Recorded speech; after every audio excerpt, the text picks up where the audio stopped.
what kind of situation I'm going to face in this area. If you have Fulbright, you are fully funded. Like you won't Okay. even pay for anything at all. Teaching assistantship or research assistantship from a university, if you have that, then your tuition is covered. You get a monthly stipend. For example, if I did not have a scholarship, I needed to show around more than $50,000 in my bank account to only get visa. What are some rules about PRship? That is there any possibility you can get PRship and in how many years? What kind of general criteria for that? Now, coming towards the expenses and jobs. For example, I got scholarship or admission in masters in USA. Then, what kind of situation I'm going to face in USA in terms of my expenses and in terms of jobs to meet that expenses and some sort of savings. So it depends on what kind of scholarship someone has. So in US, you might get, so there are different types of scholarship that you can get. If you have Fulbright, you are fully funded. Like you won't Okay, even pay for anything at all. For example, visa cost will be covered. I think the traveling cost will also be covered. And they will give you lump sum amount at the start of the program. So like I think they might call it relocation allowance, uh, okay, a name of that sort. So everything will be covered. Like you don't have to pay even a penny from your pocket. sure. On the other hand, if you will have, let's say, fully funded graduate scholarship, or like scholarship, or not really called scholarship, assistantship, like teaching assistantship or research assistantship from a university, if you have that, then your tuition is covered. You get a monthly stipend. The stipend might vary from one city to another, even if you are in the same state, because the stipend is based on the cost of living for each city. But you will have to pay for the visa cost yourself, which is not too much. Last I checked, I think it was around $180, which is not the worst. But you will have to cover the travel expenses yourself. For example, you have to book your ticket from, I do not know how much that costs now, probably around $1,000. And then you Okay, even have to like cover the first few weeks of your stay here. For example, you need a place to live. You need to find a room or an apartment. Usually they need a security deposit. Let's say the monthly rent is $500. Then you pay $500 in advance, even though you have not received any money from the university.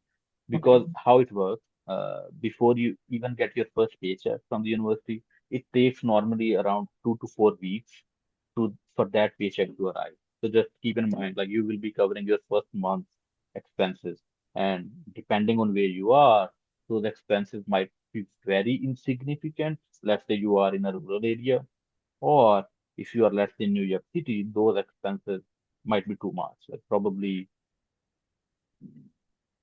out of most people's range.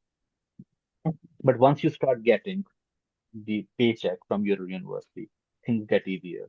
So, for example, you only have to cover the travel expenses, visa expenses, and first month's like living situation yourself, even if you have fully funded scholarship from US university, because they do not okay. really cover that. But after you start getting the money, your stipend, then things become much easier. And then you probably won't need money from any other source, because that stipend will be sufficient for you to survive. And let's say if I didn't get the scholarship and I want to do MS from US. So what is the situation of the jobs here?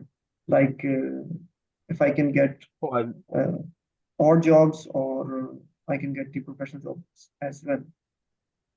I, that is almost second to impossible to do, because if someone does not have scholarship, unless you have, I would say, like more than 88 million Pakistani rupees.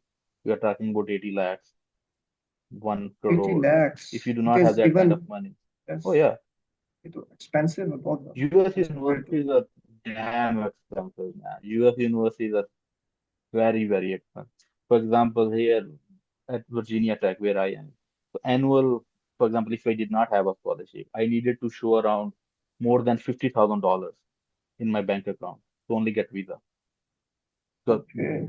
that is what the university requires. So only the tuition fee is more than $30,000, and that is very common. And I would say that is in the lower range of what US universities cost, especially if you want to attend a good university. If you want to Okay. not attend a good university, then the fees might be lower. But usually, like US universities fees is around 40, $50,000 per year.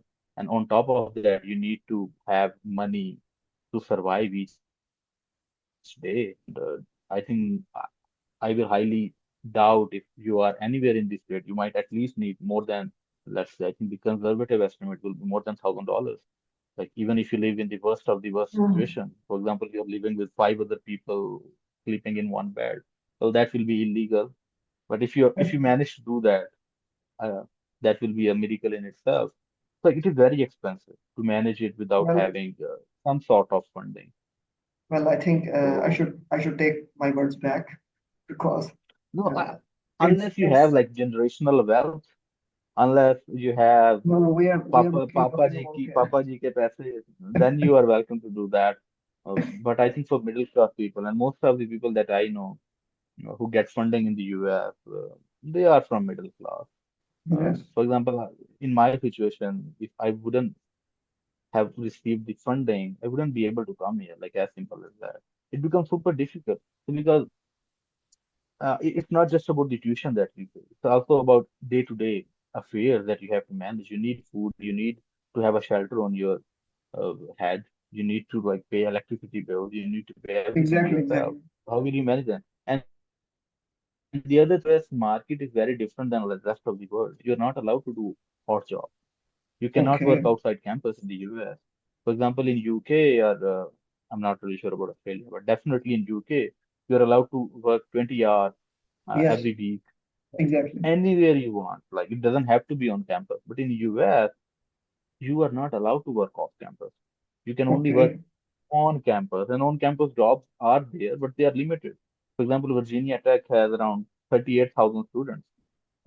Can 38,000 students get on-campus jobs? Probably not. Maybe I think of course not. 5,000, probably 8,000 can get on-campus job, but not more than that. And those jobs do not pay enough. For example, I know for Virginia Tech, the per hour salary is $16. So how much you can earn realistically every week? Multiply 16 by 20. My math is bad. I don't know, like uh, Yeah, well, it would be around I'm not 300, like 300. So like if you 329. are earning 300 each week, you are earning 1,200 per month. And you know how much Exactly. average rent is here in like where Virginia Tech is. Even if you like live in shared accommodation, it is difficult to find anything below 500 per month. Even Okay, if you are sharing everything with other people. So let's say you have $1,200 in your pocket every month, but you are paying 500 only in rent, and then you're probably paying another 100 in internet and utilities, electricity. okay, 600 gone, you have 600 remaining. Of those 600, you have to buy food, you have to pay tuition, and then you have to pay taxes. So I think out of $1,200, you might have 900 in your account, or maybe 950 or 1,000. So realistically, there is no way that you can pay it out of your own pocket. You need to have the money should come from someone else's pocket. It could be your dad, it could be the university, like realistically speaking. but Some people take no, but some people that take loans to study. loan, Yeah, some people take loans, and I think they give loans to international students. Recently, someone contacted me from Pakistan, who got partial funding to study, like Stevens Institute of Technology. If you remember, there was one professor who taught us. Yeah, he was a very cool guy. The name is keeping my mind. Nasir something. I don't know. He was very old. He studied at Stevens University. He was okay, once a retired department head as well. He was very soft spoken. I Nasir think he Hayat. taught us power. No, not Nasir Hayat, man. Not Nasir Hayat never taught us any subject.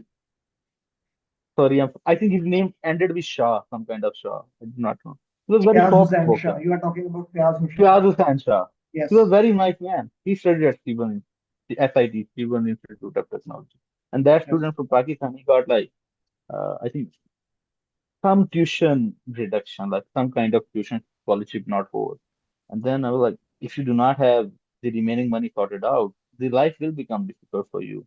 And Okay. US education is competitive as well. Sure. For example, I know two models, one in UK and one in US. UK model is very chill when it comes to like education. In US, you have assignments every week. It's not like Okay. only midterm and final term. You're literally working every day, even if you're only taking courses, like no research. They make your life very difficult when it comes to like giving you grades. They are very they literally do not want to give you grades. They are very, very tough when it comes to that. So either you can study realistically or you can do odd job. And many people, for example, if it works under the carpet, like odd jobs outside the campus, it's illegal. What if you get caught? You will be blacklisted. What is your future then? And many people do that. Like it's not unheard of, but I would highly suggest against it. And Atif, now I have a question. Let's say a person got admission in MS on scholarship, which would be around $1,200. And as you explained, I nearly got the idea that you can't save any money because all that $1,200 would be ultimately spent uh, by your expenses. So after all this struggle, what kind of benefits USA could offer someone uh, who did masters from USA? For example, is there any way like If you post successfully post complete post master. work if you successfully completed masters, then if there is anything like post work permit, uh, for example, just in case Oh of yeah, yeah, UK, we have that 2 years of work yeah, permit. definitely. So is there any sort of thing in In US? US you have 3 years. Oh yeah, definitely. In US after masters or after any degree, and be it undergrad, they have the same rules. It doesn't matter if you do masters, undergrad, or PhD. So if you did your degree STEM, like STEM degree, for example, engineering is STEM, mathematics is STEM, Okay, science is STEM, like very broad definition. So for STEM programs, you get 3 years of work permit. And for non-STEM programs, you get 1 year of work permit. okay, But it works a little different than what happens in UK.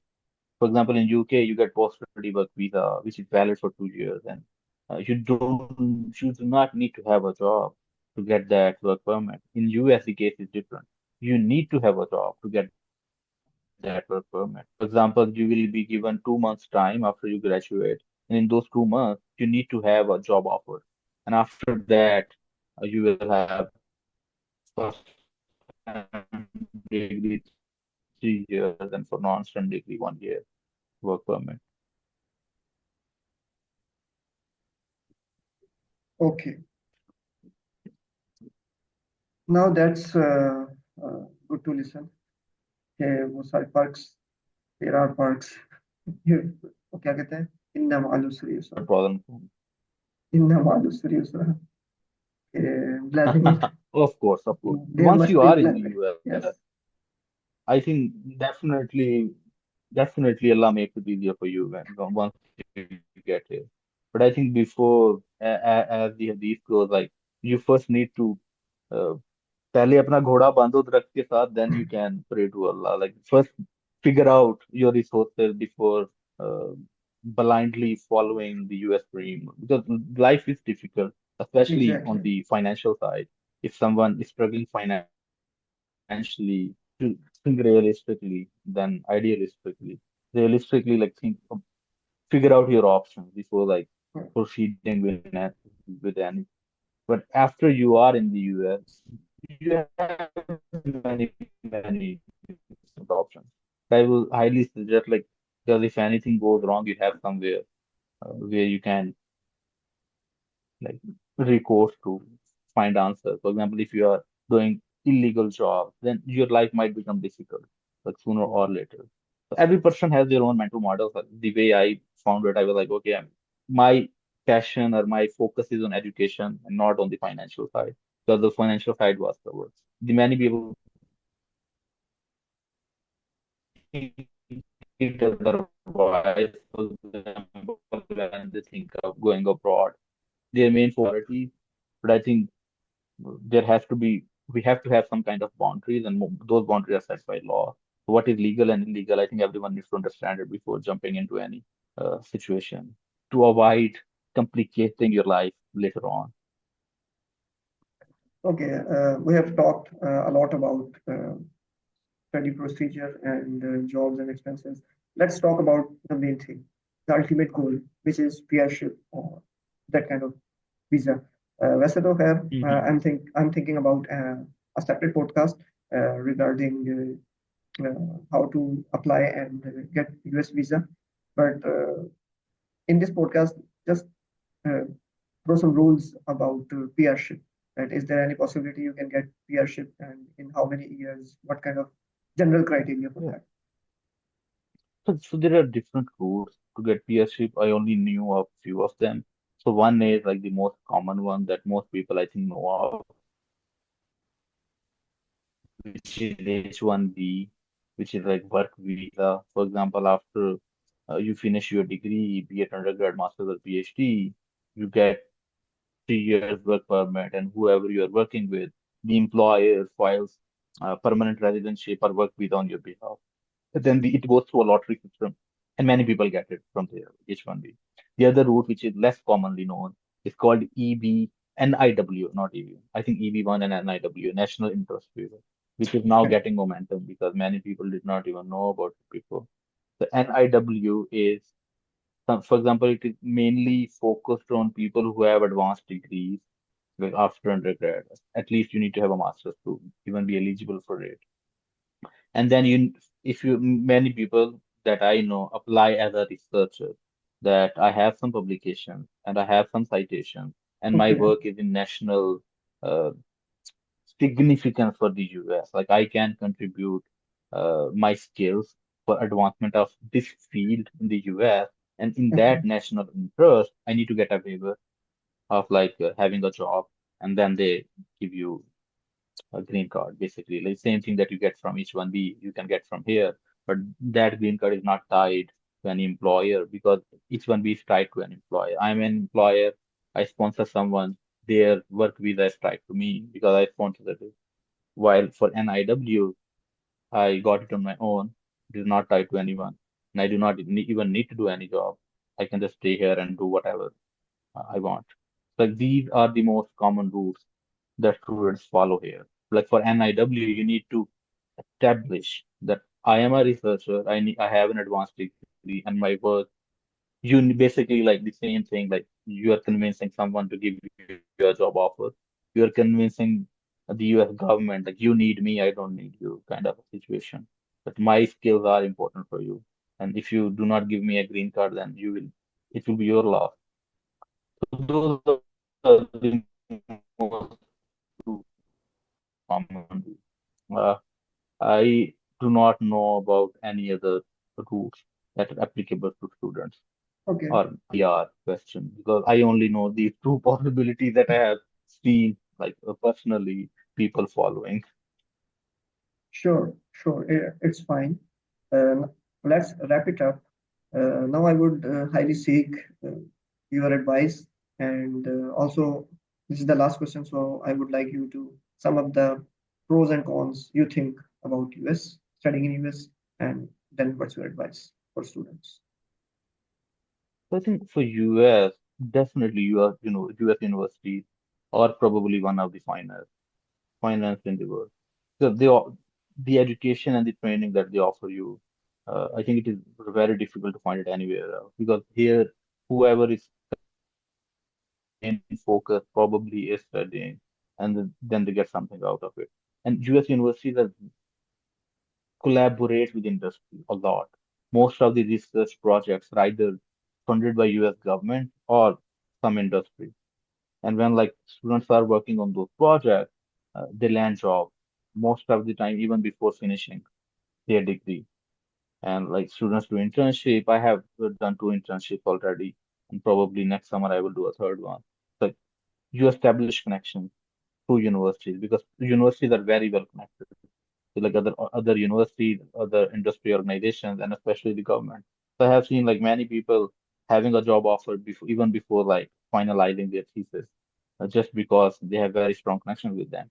But I would only suggest someone to come here in the US to study if either they can afford it, if they want to pay it out of their own pocket, or if they or they have at least really difficult. And realistically, you can only focus on one thing. For example, if someone is coming here and he has dream, he or she, or they have dreams of like figuring out everything after they land here, I think life will become difficult. Probably they will figure it out, but I will suspect they will figure it out at the cost of compromising their education. And what if Okay. they do not really get a good degree or they do not learn anything from their program? It will become difficult for them to get a good job. Because Sure. as the universities are competitive, the job industry is also like the jobs are also competitive. So you need to, for Okay. example, like from personal experience, you are doing a very good job.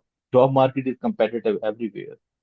Like Okay. I will only suggest people who have figured out their financial resources. And in US, it is not very difficult to get funding.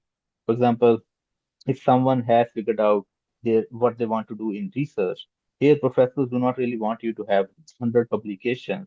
I did not have any publication when I got funding. You only like Okay. showcase that I'm interested in this field generally, and I have read your work, for example, whoever you're reaching to, and I'm really interested. If they see a lab overlap and they see a potential like in this direction, they will accept you like you a US school.